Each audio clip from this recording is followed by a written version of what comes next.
জয় ও বিজয় যমজ দুই ভাই। অনেক দিন বাদে ওরা যাচ্ছে দাদু বাড়িতে। দাদু অবশ্য নেই, বছর দুয়েক হলো তিনি গত হয়েছেন।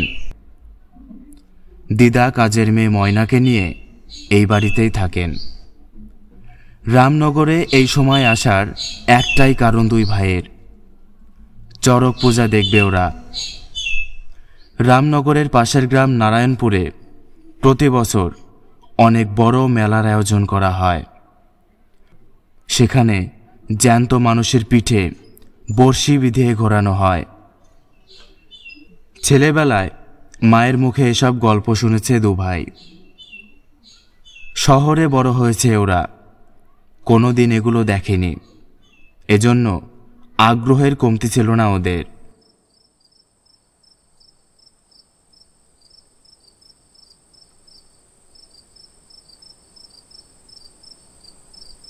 বিজয়,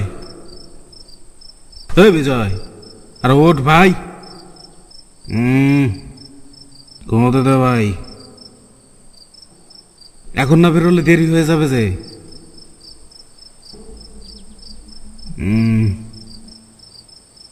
তুই রেডি হ, আমি আসছি। দিদা বেরোচ্ছে। সাবধানে যেও, হারুকে কিন্তু সাথে নিও, আর বেশি রাত করো না।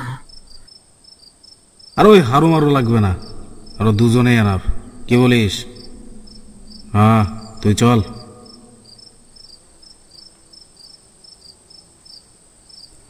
দু ভাই বেরিয়ে পড়ল চড়ক পূজা দেখার জন্য।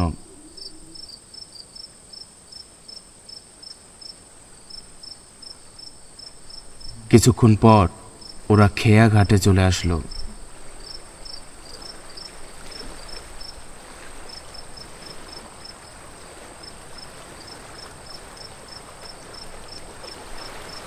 ও নৌকো, মাঝি বল, মাঝি। ও মাঝি কাকা, যাবে নাকি গো?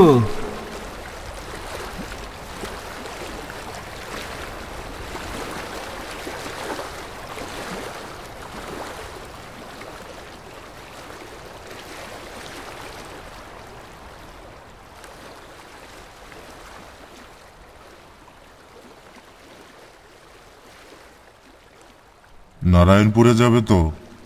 হ্যাঁ, কিন্তু তুমি? এই সময় সবাই ওখানেই যায়। উঠে এসো।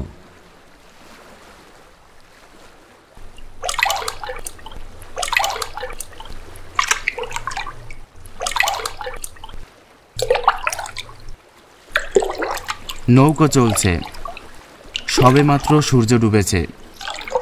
পশ্চিম আকাশে এখনো লাল আভা দেখা যাচ্ছে। সন্ধে পেরিয়ে রাত নামল, চাঁদের আলোয় নদীর জল চিকচিক করছে।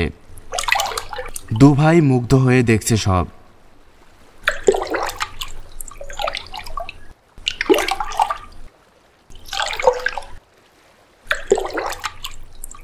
ভাই শোন, আজ আমরা মেলায় না যাই, এই নৌকোয় করে নদীতে ঘুরে বেড়াই চল। তাহলে মেলার কি হবে ও ইউটিউবে দেখে নেব। না, আগে ওখানেই যাই, নদীতে কাল ঘুরবো। মাঝি কাকা, কাল আসবে তো?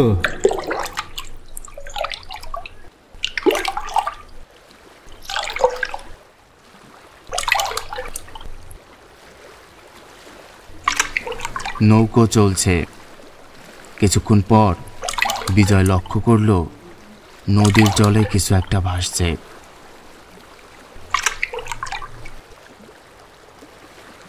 নৌকো ধীরে ধীরে ওটার কাছে চলে আসতেই জয় ওটা হাতে তুলে নিল। আরে কি করলে? কেন হয়েছে এটা কি? তুমি জানো না এসব করতে নেই? কত কি ভেসে আসে নদীর জলে। ফেলে দাও, ফেলে দাও, ওটা ফেলে দাও। দূর, কিচ্ছু না। সেই বস্তুটার মুখ খুলতে যেতেই, কাজ করো না, ফেলে দাও, ওটা ফেলে দাও। জয় কারো কথা না শুনে হাড়িটার মুখ খুলে দিল।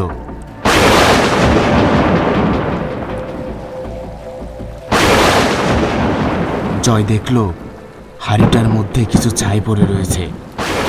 বিজয় কাছে এসেই ওটা জলে ফেলে দিল। এসব আজে বাজে জিনিস না ধরলে হয় না। আরে ভাই, কেমন একটা থ্রিল ভাব হচ্ছিল বল। নদীর মাঝে পিতলের ঘটি, ও আর ওটা চিতা ভস্য।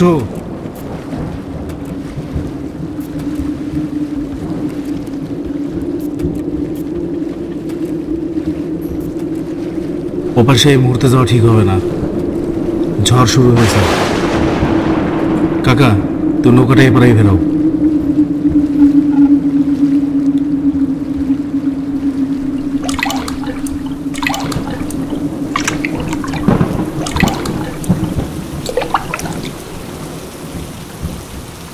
মাঝি নৌকো ভেরালো। ঝড় থেমে গেলেও বৃষ্টি থামছে না। যেমন বৃষ্টি হচ্ছে, আজ আর ওপারে যাওয়া যাবে না। তোমাদের বাড়ি ফিরে যাওয়াই ভালো। আজ আর মেলায় গিয়ে কাজ নেই, তাছাড়া দিদা চিন্তা করবে।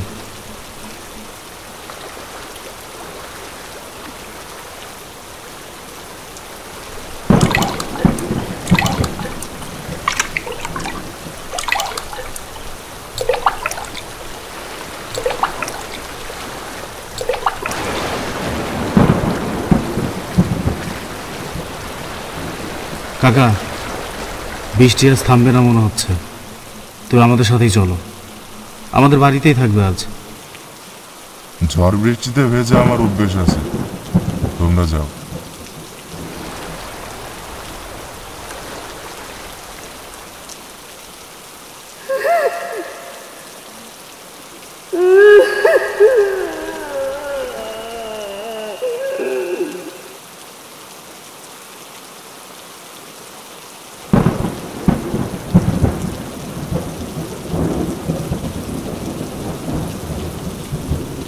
ইস, ভিজে কি অবস্থা হয়েছে তোমাদের।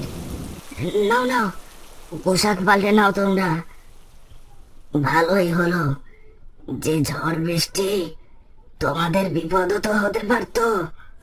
ভালো, বাড়িতে ফিরে এসেছ, এটাই শান্তি।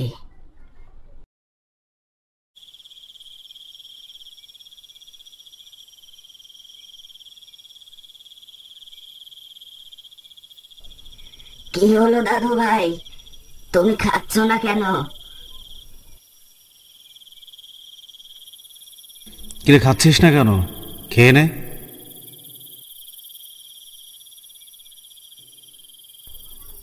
মনে হয় বৃষ্টিতে ভিজে ওর শরীর ভালো লাগছে না। চিন্তা করো না দিদা, আমি ওকে ওষুধ খেয়ে শুয়ে দিচ্ছি।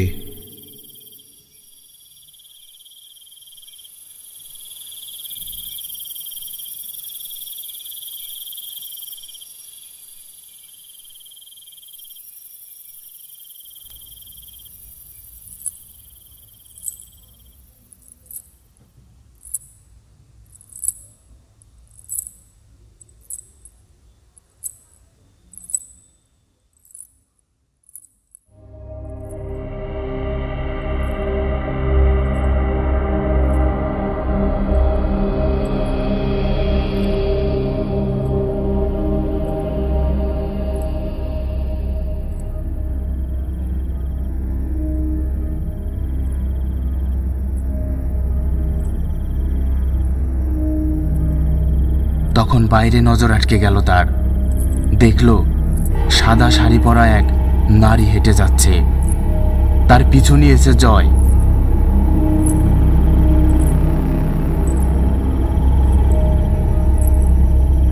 বিজয় সাথে সাথেই লণ্ঠন নিয়ে বেরিয়ে পড়ল ঘর থেকে।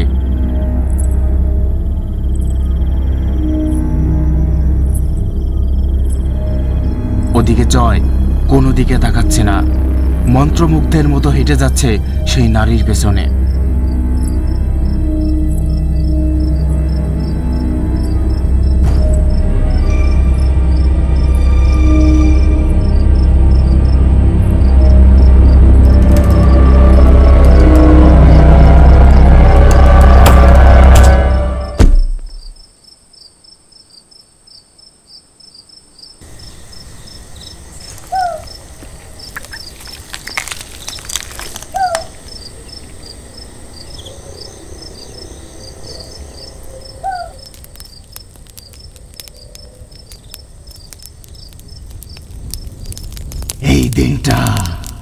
এই দিনের অপেক্ষাতেই তো ছিলাম।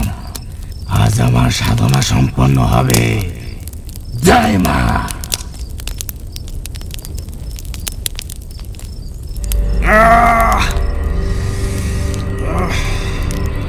ওই ছেড়ে দাও ভাই।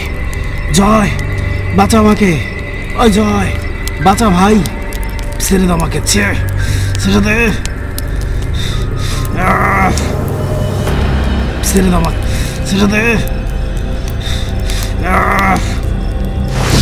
ছেড়ে দে।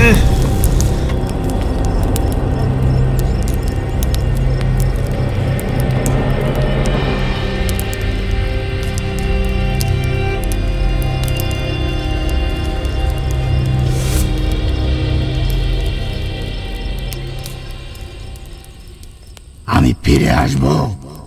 আমার সাধনা শেষ করলি তুই, তোকে তো আমিই শেষ করব।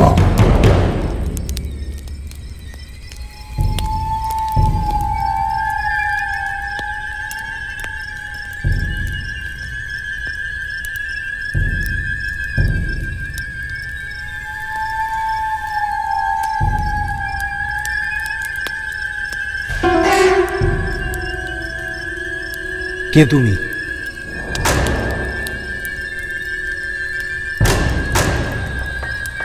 দাদু।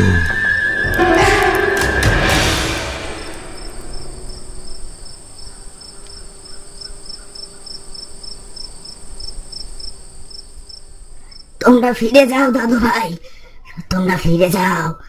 এখানে থাকা ঠিক হবে না তোমাদের। দাদুর জন্য আমরা বেঁচে আছি। কি বলছো কি দাদু ভাই? কোন দাদু? আমরা মুখ দেখতে পাইনি, তবে গলার স্বরটা চেনা চেনা লাগলো। সে মাঝি নয় তো? ওরা কার কথা বলছে? সে কি তাহলে আবার ফিরে এলো? তোমরা আজই বাবা মায়ের কাছে ফিরে যাও। যাও। তার আগে দাদুর সঙ্গে দেখা করতে হবে। হ্যাঁ, দাদুকে ধন্যবাদ না দিয়ে আমরা কোথাও যাব না। এখানে আর থেকো না, চলে যাও দাদু ভাই, তোমরা চলে যাও। কেন দিদা? কে এই দাদু? তার কাছে গেলে কি হবে? না, ও কাজ করতে যাও না। তোমরা ফিরে যাও। একদম ওর কাছে যাবে না। ফিরে যাও তোমরা দাদু ভাই, ফিরে যাও।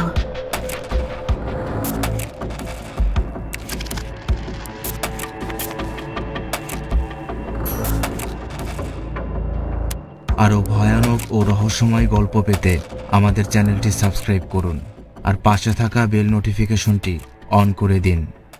কমেন্টে জানাতে ভুলবেন না গল্পটি আপনাদের কেমন লাগলো।